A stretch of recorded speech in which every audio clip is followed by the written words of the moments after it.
네, 오늘 우리 큐티 학교 세 번째 시간을 갖고요. 나중에 오늘 읽었던 이 아가서 1장 1절에서 17절의 말씀을 가지고 잠시 말씀 나누고, 그리고 우리 흩어져서 조별로 큐티 오늘 한번 실습을 직접 해보도록 하겠습니다.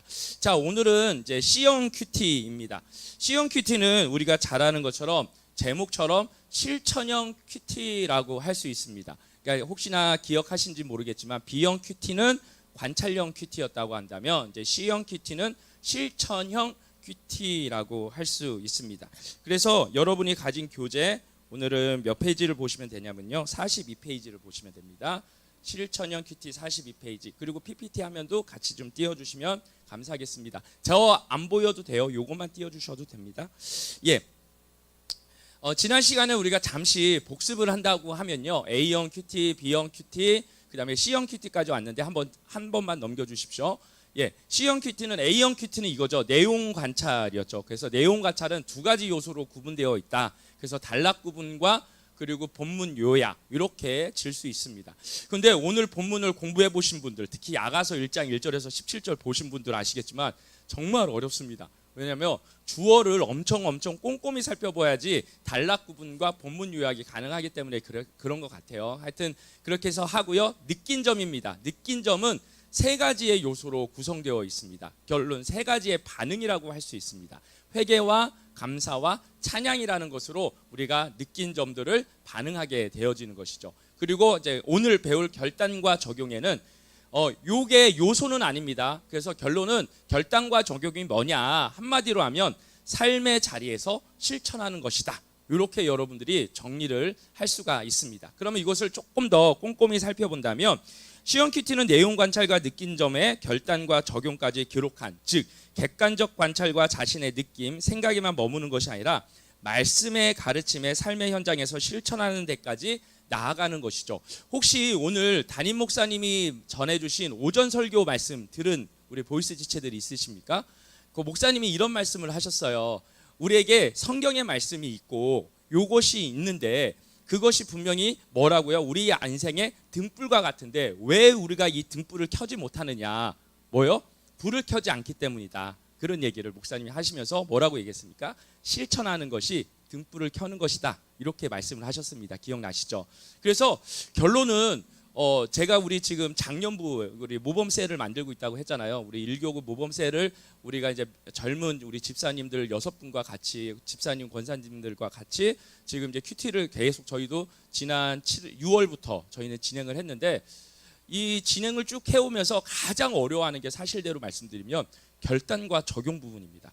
왜냐하면 실질적으로 이 말씀이 내 말씀으로 와서 이 말씀을 어떻게 실천하고 살아야 되지, 실천하는 과정을 통해서 우리가 승리를 맛봐야지 내 삶의 변화를 체험하며 누리며 살 수 있는데, 그것을 경험하지 못하기 때문에 대다수의 많은 우리 성도님들이 결단과 적용에서 실패하기 때문에 삶의 변화가 일어나지 않는, 그러니까 말씀은 읽고 말씀은 아는데 실제 삶의 변화가 나타나지는 않는, 그래서 어떻게 보면 우리의 삶이 세상 사람과 구별이 되느냐라고 했을 때 구별되지 아니하는 것들을 가져오는 이유가 바로 이 결단과 적용에 대한 바른 이해, 그리고 바른 실천의 부재로 인해서 생긴다라고 사실 말씀드릴 수 있습니다. 다시 한 번 더 정리한다면, 내용 관찰이란 무엇입니까? 내용 관찰은 단락 구분과 본문 요약으로 성경 본문이 전달하고 있는 팩트, 사실만을 찾아내 본문의 줄거리를 정리하는 것이라고 할 수 있고요. 느낀 점이라는 것은 말씀에 나를 비추어서 나의 삶을 솔직하고 투명하게 드러내는 것. 그래서 본문에서 얻은 교훈을 통해서 내 안에 있는 죄를 회개하는 과정을 바로 느낀 점이라고 할 수 있습니다. 다시 한번 페이지 좀 넘겨주세요. 자, 그러면 결단과 적용이란 무엇인가? 자, 결단과 적용은 이렇게 정의할 수 있습니다. 결단과 적용은 성경을 통해 깨닫게 된 교훈을 나의 삶의 자리에서 실천하는 것. 이것이 무엇이다? 바로 결단과 적용이라는 것이죠. 그러면 이 결단과 적용에는 그래서 적용에 4가지 원리가 있습니다. 그래서 이것을 내피, 사피, 퍼피 이렇게 얘기합니다. 그래서 이것을 잘 활용하면 보다 효과적인 결단과 적용을 진행할 수 있는데요. 그 4가지가 뭔지 살펴볼게요. 바로 오른쪽 보여주시면, 첫 번째는 개인적인 것이라는 거예요. 그래서 퍼셔널, 개인적인 것입니다. 지금 저도 여기 뭐 나중에 저도 이제 또 올려드리겠지만 여러분이 아가서 1장, 그러니까 어제 거였죠. 어제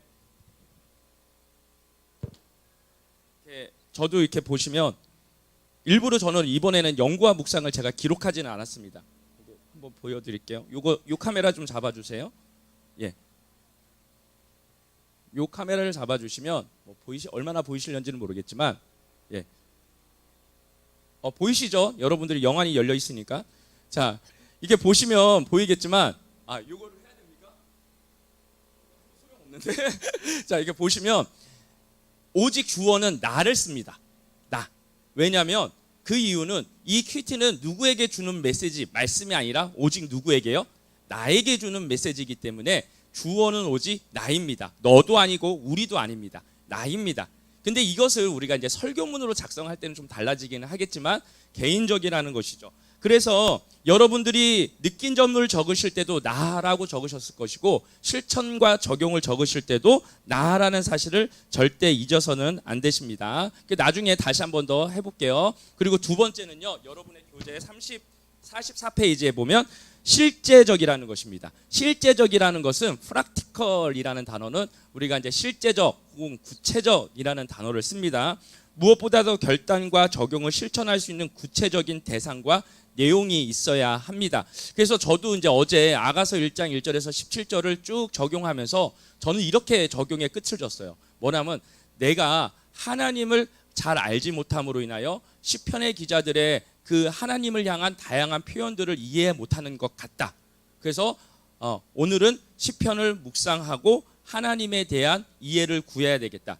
요게 자랑 큐티처럼 보이지만 실질적으로 조금 더 구체적이지 않아요. 그래서 조금 더 구체적으로만 적을 수 있다면 내가 오늘 시편 1편에서 뭐 10절 10편까지 읽고 하나님에 대한 기록, 그러니까 시편 기자들의 기록을 꼼꼼히 살펴봐야겠다. 이러면 좀 더 구체적이죠. 왜요? 1편에서 10편까지라는 구체적인 범위와 대상까지 선정해 주었잖아요. 그러니까 이와 같이 구체적이어야 된다는 거예요. 근데 진짜 우리 작년부 성도님들 큐티 한 것들을 제가 살펴보면 구체적이지 않아요. 이거는 분명히 잘못된 부분이에요. 그래서 제가 코멘트를 다 달아드리지는 않는데 왜냐하면 공적인 자리 단톡방이 다 올라오니까 그래서 이것을 어떻게 말씀을 드릴까 고민은 아직 하고 있는데 여러분들도 기록을 하실 때 구체적인 실천 사항들을 체크를 하셔야 됩니다. 기도를 해야 되겠다. 기도를 해야 되겠다가 중요한 게 아니라 기도를 내가 오늘 30분이면 30분, 잠자기 전에 20분이면 20분 이렇게 구체적인 실천 사항들을 적으셔야 된다. 이렇게 얘기해야 합니다.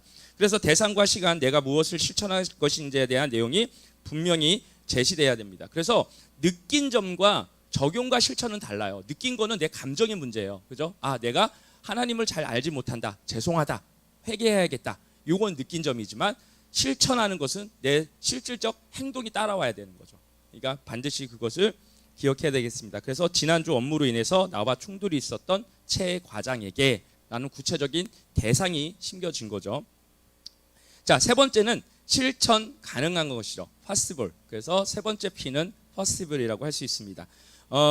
결단과 적용은 내가 할 수 있는 것이어야 합니다. 하나님은 내가 하지 못하는 것을 요구하시는 분이 아닙니다. 내가 할 수 있음에도 미룬 일을 하도록 요구하십니다.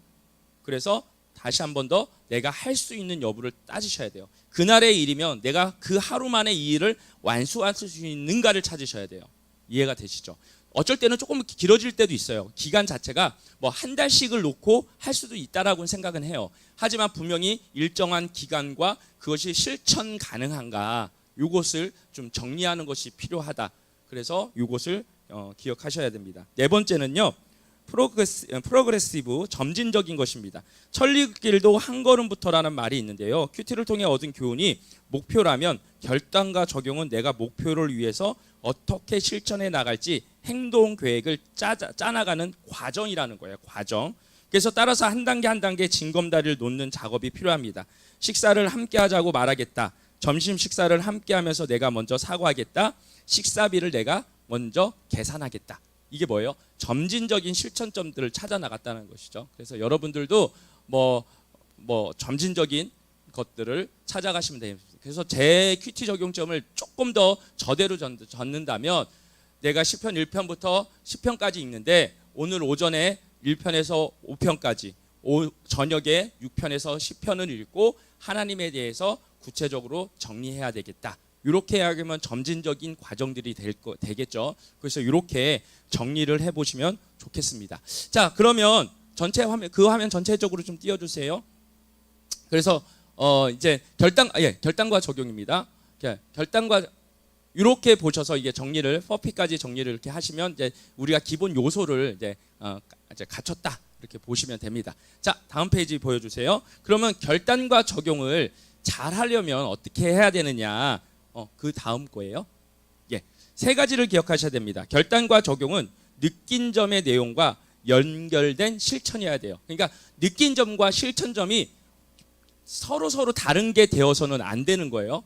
느낀 점과 실천점은 연결되어야 되는 거예요. 내가 회개를 했다면 회개에 대한 반응으로서 내가 무엇을 해야 되겠다라는 것이 나와야 되는 것이고, 내가 감사해야겠다. 감사했으면 이 감사의 내용을 어떻게 표현할 것인가에 대한 연결점으로 나와야 된다는 것이죠. 그래서 연결되어야 된다. 그래서 이것은 어떻게 보면 나중에 저 팁에서도 말씀을 드리겠지만 언제, 어떻게, 어디서 이런 요소들이 담겨져야 되는 것이죠. 그리고 결단과 적용은 오늘 실천할 수 있어야 된다라는 거예요. 오늘 가능하시면 오늘 할 수 있는 것들을 정리해 가시면 좋습니다. 그리고 세 번째, 결단과 적용은 행동으로 나타날 때의 삶의 변화를 일으킬 수 있습니다. 그래서 반드시 행동이 따라올 수 있는 것들. 그래서 내가 오늘 뭐 묵상해야 되겠다. 행동은 맞는 것 같지만 이게 마음적인 부분이잖아요. 그러니까 이것을 더 구체적으로 행동으로 하려면 내가 오전 몇 시부터 몇 시까지 시간을 정해서, 혹은 점심시간에 20분 정도 시간을 할애해서 내가 하나님의 말씀을 묵상해야겠다. 이렇게까지가 가는 것이 더 구체적인 그리고 점진적인 큐티라고 할 수 있습니다. 그래서 팁을 드린다면 나는 언제 무엇을 어떻게 누구에게 한다. 즉 저거 먼저 아시겠죠? 육하 원칙입니다. 그래서 실천과 적용, 결단과 적용은 항상 육하 원칙이 어느 정도 따라와야 된다는 거예요. 6개가 그대로 다 나올 수는 없을 수는 있습니다. 하지만 가능하면 육하 원칙이 기록될 수 있도록 하시는 게 좋다. 이 말씀을 드리겠습니다. 그래서 한눈으로 다 한번 볼게요. 한눈으로 보는 C형 큐티는 이렇게 정리를 할 수 있습니다. 다음 페이지입니다. 자, 그렇기 때문에 이제 각 요소를 살펴보면 C형 큐티, 즉 실천형 큐티는 내용 관찰, 단락 구분과 본문 요약, 그 다음에 느낀 점, 회개와 감사와 찬양, 그리고 결단과 적용은 개인적, 실제적 혹은 구체적, 그 다음에 실천 가능한 점진적, 이 네 가지 요소로 구성되어 있다. 이렇게 정리를 하면 될 것 같습니다. 그래서 우리가 기억해야 될 것은 무엇이냐면 결론은 실천과 적용은 육하 원칙이다. 이렇게 기억을 하시면 됩니다. 그리고 주어는 누구다? 나. 내가 들어가야 된다. 아무리 목회자라고 하더라도 죄송하지만 우리 목회자들, 우리 교육자들도 지금 이제 금요일 날 하다가 이제 화요일로 옮길 예정인데 화요일 날 오전 10시에 1시간 동안 큐티를 합니다. 저희들도. 그래가지고 뻗W 진행을 하고 있습니다. 그래서 이제 저희는 이제 큰순 맑은 샘을 가지고 진행을 하고 있는데 이렇게 하는 이유가 결론은 우리 교육자들도 그 자리에서는 죄송하지만 담임 목사님도 뭐 우리 교육자들이 이런 얘기 안 하십니다. 그냥 나는 내가 뭐 이렇다라는 얘기를 하셨고, 우리 교육자들도 그 본문, 그러니까 거기는 지금 사무엘 하 가지고 하고 있거든요. 큰순 맑은 샘 쪽은. 그래서 그 본문에서 나는 이렇다. 그래서 우리가 좀 내가 좀 이 부분은 반성해야 되겠다. 이런 얘기를 함께 나누고 그랬었습니다. 그래서 여러분들도 이 부분에 대해서 이렇게 참고하셔가지고 이렇게 진행을 하시면 좋을 것 같아요. 추천 도서는 영성이 깊어지는 큐티, 그 다음에 존 오토보그는 평범 이상의 삶이라는 책입니다. 요거 평범 이상의 삶이라는 책은 저희 교회 우리 청년부 제자반에서 필독서로 쓰고 있는 책이거든요. 그래서 책이 어렵지 않습니다. 이 책 되게 쉬운 책이에요. 읽어도 속도감 있게 읽을 수 있는, 책 페이지는 좀 두껍지만 되게 재밌게 읽을 수 있는 책이라서 여러분들 중에서도 혹시 이 책 관심 있는 분들은 저희 보이스에서 갖고 있는 책이기도 하니까 혹시 원하시면 말씀하시면 이렇게 대화해서 여러분들이 이렇게 읽을 수 있도록 하겠습니다. 그래서 이 아가서는 저도 사실대로 말씀드리면 말씀을 준비하고 어제 큐티를 하면서 너무 어려웠어요. 그냥 전체적인 주제는 너무나 쉽게 우리가 이해를 하는데 본문을 쪼개고 단락을 구분짓고 요약을 하면서 도대체 이 말은 뭐지 했더니 반문을 그래서 영어 성경을 보고 다른 버전의 한글 성경을 보면서 봤더니 제가 주어를 자꾸만 틀리게 보고 있었어요. 그래가지고 주어, 동사, 서술어를 정확하게 찾아가는 것, 그것부터가 시작이다. 이거 다음 주에 그 얘기를 D형 큐티에서 드리겠습니다. 그래서 여러분들이 이렇게 나중에 조별로 모이셔서 큐티를 하시면 좋을 것 같습니다. 자, 이 시간에 우리